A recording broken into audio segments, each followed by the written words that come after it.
말보로 소비뇽 블랑을 시음하는 영상을 찍어야겠다라고 하고 제일 먼저 떠오른 건 조개찜하고 어울릴 것 같은데 이것도 약간 원래 미네랄리티 좀 있거든요. 그래서 조개찜 식당에 왔습니다. 소비뇽 블랑 포도 품종의 고향은 프랑스 루아르밸리에서 샹트르 지방에 이제 진짜 유명한 산지는 뭐 쌍세르 이런 데 있죠. 그 다음에 포이피메 이런 데도 있고 또 요즘 뜨고 있는 비슷한 퀄리티를 내는데 약간 저평가되어 있는 무누투 살롱 뭐 이런 데도 있고 그쪽이 고향인데 이게 생산량이 굉장히 소량이고 한국에 잘 없어요. 비싸기도 하고 기후는 서늘해서 거기 특유의 이제 소비뇽 블랑이 있는데 오늘 할 거는 이제 뉴질랜드에 이민 와서 정착한 뉴질랜드 말보로 소비뇽 블랑을 시음해 보겠습니다. 오늘 준비한 와인은 클라우디 베이예요. 뉴질랜드 말보로 지역의 소비뇽 블랑을 전 세계적으로 유명하게 만들었던 딱 그 와인입니다. 모에샹동이나 돈페리뇽을 소유한 루이비통 그룹? 걔네들이 2000년 초반에 이 와이너리도 인수했더라고요. 루이비통에서 만드는 와인입니다. 뉴질랜드에서 와인을 시작한 건 그렇게 오래되진 않았다고 배웠죠. 한번 필록셀라 때문에 포도나무를 다 뽑았어야 됐고 이제 새로 심었는데 샤도네이를 했다가 망했거든요. 그러다가 소비뇽 블랑이 이제 성공을 하게 됩니다. 원래 뉴질랜드는 낙농 국가잖아요. 원유를 처리하는 기술이 좋다고요. 스테인레스 스틸 통에다 넣고 저온으로 세팅해서 거기서 치즈도 볶고 막 버터도 만들고 원유 가공하는 능력이 원래 뛰어났는데 소비뇽 블랑을 쫙 뉴질랜드 사람들이 보니까 이 공법이 똑같은 거예요. 소비뇽 블랑을 만들 땐 스테인레스 스틸 통에서 온도 조절 저온으로 맞춰놓고 무산소 양조를 하거든요. 산소 안 들어가게 뚜껑 딱 닫아놓고 기미를 만들어 놓고 대성공을 거둡니다. 특히 클라우디 베이부터 대성공을 거두는데 한국에는 한 2000년 초반쯤 들어왔죠. 데이트를 칩니다. 근데 처음에는 한 5, 6만 원 했을 거예요. 지금은 계속 매년 떨어지고 있죠, 조금씩. 한 3, 4년 전만 해도 한 3만 원대는 돼야지 소비뇽 블랑 마실 수 있었는데 최근에 뉴질랜드 말보로 소비뇽 블랑 제가 이마트에서 샀던 기록은 12,000원대였습니다. 그게 어떻게 가능한가 했더니 뉴질랜드 정부에서 보조금을 준다고 하더라고요. 자꾸 가격 경쟁을 해서 가격이 떨어지니까 생산자들이 이제 포기하지 말라고 지원을 해준다고 하더라고요. 그래서 이 말도 안 되는 가격들이 나오고요. 클라우디 베이가 처음에 뜰 때 우리 학원 원장님 표현으로는 약간 멜랑콜리한 그런 레이블을 집어 넣어가지고 약간 안개하면 왠지 산도를 유지해 줄 수 있을 것 같고 아침에는 안개가 있는 지방이에요. 말보로 쪽이 해안가에 가까울수록 향이 여기까지 나요 지금. 뉴질랜드 말보로 소비뇽 블랑은 아주 직관적인 와인이라고 생각합니다. 향도 굉장히 공격적이고 일교차는 커서 산도는 유지할 수 있지만 일조량은 길게 많이 받을 수 있는 곳이라서 포도가 아주 완숙할 수 있습니다. 아무래도 루아르밸리보다는 여기가 조건이 더 좋아서 그러다 보니까 경우에 따라서는 열대과일 향까지 나는 그런 소비뇽 블랑이고요. 저는 개인적으로는 이게 제일 잘 어울리는 음식은 그냥 시장 통닭? 그냥 소스 아무것도 없이 튀긴 거 있잖아요. 아니면 전기구이 통닭? 기름 쪽 뺀 거? 이런 거랑 여름에 먹으면 참 맛있다고 생각하고요. 물론 회 뭐 기본적으로 이런 것도 잘 어울리지만 오늘은 조개가 떠올랐어요. 조개찜이. 오, 좋다. 2024 빈티지면 거기는 남반구니까 작년 봄에 수확한 거로 지금 와인을 만들어서 1년이 채 되지 않아서 지금 여기까지 온 거예요. 굉장히 신선하고 어린 소비뇽 블랑인데 더 찌르는 산도의 말보로 소비뇽 블랑도 많이 있었는데 이건 산도가 그렇게 찌르지 않는데요. 조개찜은 비주얼이 최고입니다.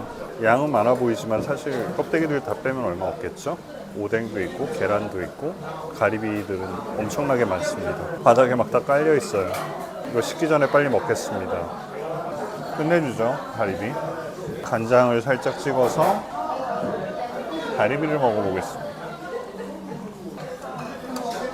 와, 조개 비린 맛을 잘 잡아주고요. 근데 이 와인이 좀 조개찜에 비해서 세요. 그래서 이건 역시 치킨 쪽으로 가야 돼요. 조개찜보다 훨씬 강력한 그런 와인이고요. 이게 가리비찜 소자인데 중짜 시켰으면 큰일 날 뻔했어요. 가리비가 먹어도 나옵니다. 밑에 다 깔려 있고요. 큰 가리비들이 몇 개 건져내 봤더니 이 정도예요. 국물도 일단 끝내줄 것 같아요. 국물 한번 먹어보겠습니다. 와, 소주 좋아하는 사람들 막 소주 10병 각이에요 이거. 와사비를 살짝 얹었어요. 김 나오는 거 보이나요? 김. 근데 조개찜에 들어가 있는 이 어묵은 왜 이렇게 먹고 싶죠? 조개가 훨씬 더 고급인데 이게 있으면 안 먹을 수가 없어요. 간장을 찍어서. 좋다. 역시 품질이 좀 좋은 와인은 이렇게 강강강 이렇게 나가지 않아요. 공격적이고 세지 않아요. 우아하고 은은해요. 향들은 아주 풍부하게 여러 가지가 있는데 말보로 소비뇽 블랑은 좀 저렴한 거 샀을 때 느낌은 와 이게 파인애플 주스야 뭐야 식초 왕창탄 파인애플 주스인데 시원하고 강력하지 이런 맛으로 먹었는데 얘는 그런 맛이 아니에요. 고급이라서 다르네요. 한 3년 전쯤 마셔봤거든요. 클라우디 베이 소비뇽 블랑. 뭐 평점 괜찮게 좋더라고요.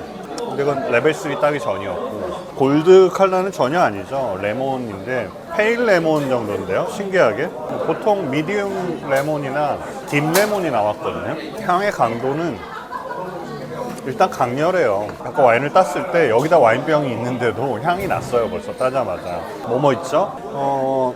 상큼한 구즈베리 기본적으로 있고요. 소비뇽 블랑의 이제 기본적인 특성이죠. 꽃이 좀 있어요. 배울 때는 뭐 엘더 플라워 뭐 이렇게 했는데 거기까지 잘 모르겠고 그냥 흰 꽃향이 좀 있어요. 과일은 이거는 망고나 파인애플까지 안 올라가요. 신기하게 그런 말보로 소비뇽 블랑도 마셔봤거든요. 이거는 한 패션 프루츠나 핵과류 중에 또 뭐 있죠? 리치도 있나? 와인이 짭조름한 게 간이 돼 있는 것 같을 때 미네랄 성분이 좀 있다고 얘기하죠. 미네랄리티가 뛰어나다. 바다가 가까우니까 그 다음에 이제 석회암 성분도 좀 있을 수 있고요. 토양 쪽에서. 짠. 쌉싸름한 라임 껍질 같은 것도 좀 있는 것 같아요. 평균 기온도 2023년에서 2024년을 넘어오는 이때도 그렇게 높지 않았다는 뜻이고요. 적당히 서늘함을 유지해 줄 수 있는 그런 밭인 것 같아요. 근데 이 국물이 더 맛있어요. 지금 이 와인하고 국물하고 어떤 걸 선택할래? 그러면 전 국물을 선택할래요. 말도 안 되는 얘기인데 농담입니다. 그 정도로 맛있다는 뜻입니다. 오프 숙성은 당연히 안 한 것 같고요. 스테인리스 스틸에서 무산소 발효한 것 같습니다. 온도 조절 저온으로 맞춰놓고 기본적으로 풀향이 있어요. 허브를 굳이 꼽자면 히비스커스 이런 향. 드라이한 와인이고요. 산도는 뭐 높은 산도 뭐 같고요. 오히려 약간 쌍세르 소비뇽 블랑처럼 서늘한 기후에서 자란 것 같은 그런 느낌이에요. 얘는. 이제는 말보로 소비뇽 블랑을 제가 뭐 만원대나 5만원대나 다 품질이 똑같다라고 비하해 왔던 이 말 취소합니다. 이제 분명히 차이가 있고요. 원래 레벨 3 배울 때도 거의 품질 차이가 없어서 얘네가 문제다, 너무 천편일률적인 맛을 낸다, 뭐 이렇게 배웠었는데 사실은 약간 조금씩 다른 것 같아요. 이렇게 다를 수가 있나? 루이비통이 만들면 다른 거예요? 중간 마이너스 정도 바디, 알코올은 한 13, 13.5 이 정도 나오는 것 같고요. 볼까요 한번? 13.5. 피니쉬 좋아요. 피니쉬 긴 편이에요. 풍미의 강도도 향의 강도만큼 좋아요. 뭘 빼야 되죠 그럼? 레벨 3 SAT를 해보자면 사실 복합미는 한 마이너스 1점 정도 줘야 돼요. 복합미가 뭐 꽃향도 있고 허브향도 있고 과일향도 있지만 아직 뭐 3차가 발현된 것도 아니고 또 1차가 막 10가지 정도 나오는 막 다양한 이런 향을 보여주고 있지는 않아서 거기서 약간 감점 요인이 있고, 균형미 저는 좋은데요? 아주 수준 높은 와인 메이커가 고난이도의 터치를 주면서 얘를 균형을 좀 잡았어요. 잘 은은하죠. 붓터치를 많이 한 이런 식의 화장법이 아니라 한 듯 안 한 듯 싹 했어요. 풍미감도 강하고 그 다음에 여운 길고 하나 정도 빠지니까 매우 좋은 와인. 저는 좀 놀랐어요. 그래서 점수 좀 많이 주고 싶은 게, 비밀로 점수를 주자면 4.2점은 주고 싶어요. 이 정도 와인이면. 이거 새마을 구판장에서 4만원대에 샀는데 아주 훌륭한데요. 파 로드라고 있는 거겠죠. 또 다른 소비뇽 블랑입니다. 같은 자양 전통시장의 새마을 구판장에서 만원대에 산 말보로 소비뇽 블랑을 한번 먹어보겠습니다. 파 로드라는 와인이고요. 마셔봤던 것 같아요. 저도 이렇게 비교 시음은 처음이에요. 세 잔을 꺼냈습니다. 짠. 와인이 좀 뭔가 비어있는데 향의 강도도 아까보다는 좀 하나 내려야 될 것 같아요. 중간에서 중간 플러스 정도의 향의 강도? 따자마자라서 그런지 향이 그렇게 많지 않아요. 향이 막혀있는 것 같은 느낌? 약간의 피망향이 있어요. 아까만큼 강력하지 않아요. 간신히 감지할 수 있을 정도의 피망향이 있고 강력하게 찌르는 건 있는데 풍미의 강도도 아까보다 낮아요. 아, 이런 차이가 있네요. 아까 거를 마시다가 이걸 마시니까 제가 편견이 생겨버린 건가요? 이게 얼마짜리인지를 알아서. 산도는 센데 찌르는 산도고 감지하기 쉬운. 그 다음에 향이나 맛이나 뭔가 되게 약해요. 가격의 차이인 것 같아요. 빈티지가 몇 년 거예요? 23년 빈티지. 얘도 뭐 그렇게 오래된 애는 아닌데 이게 뭐 세지 않으니까 음식들하고 먹으면 무난하다. 이게 처음 마시던 소비뇽 블랑이고 이게 두 번째 마시는 소비뇽 블랑인데 비슷한데요, 색깔은. 첫 번째 거 다시 한번. 역시 1번이 향 강렬해요. 풍미도 강렬하고 2번 한번 다시 먹어보겠습니다. 비교해서. 약간 약해요. 약간 물 탄 것 같은?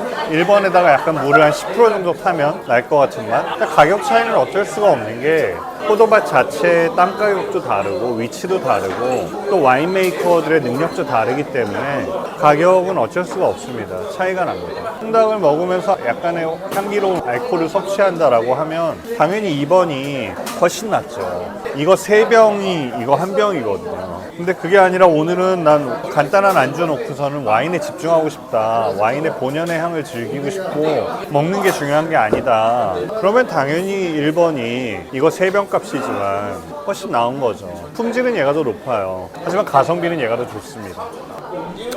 이 조개찜 국물에 칼국수를 안 먹으면 반칙이죠. 이거 먹고 이제 안녕 하겠습니다. 자, 이제 짠. 짠, 짠, 안녕.